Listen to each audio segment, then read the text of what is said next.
DJ Ayush sang Poonam.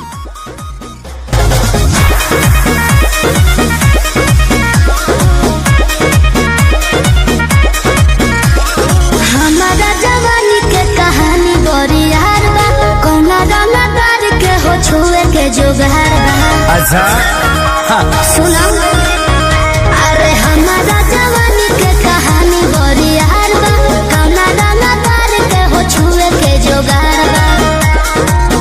जवन चाहो तारे सुन ले कोई बहना, कोई बहना।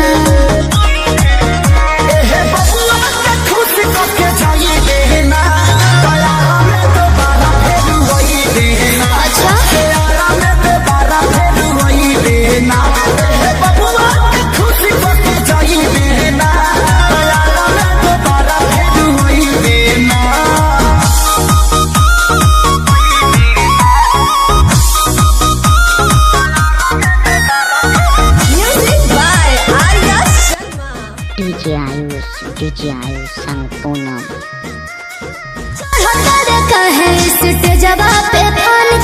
आधा जो हिरान के है आधा बबुआन के तो जाए दी।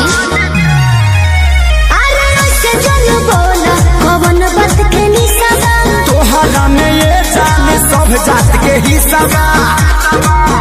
खाली देखे के देख छुए कोई बहना, कोई बहना।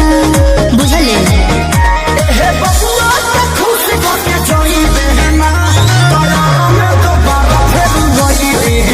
अच्छा हो।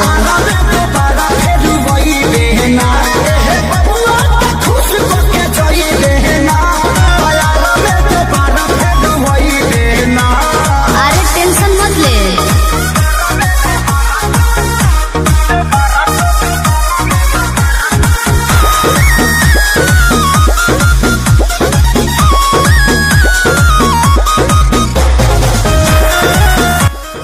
DJ Ayush sang Poonam.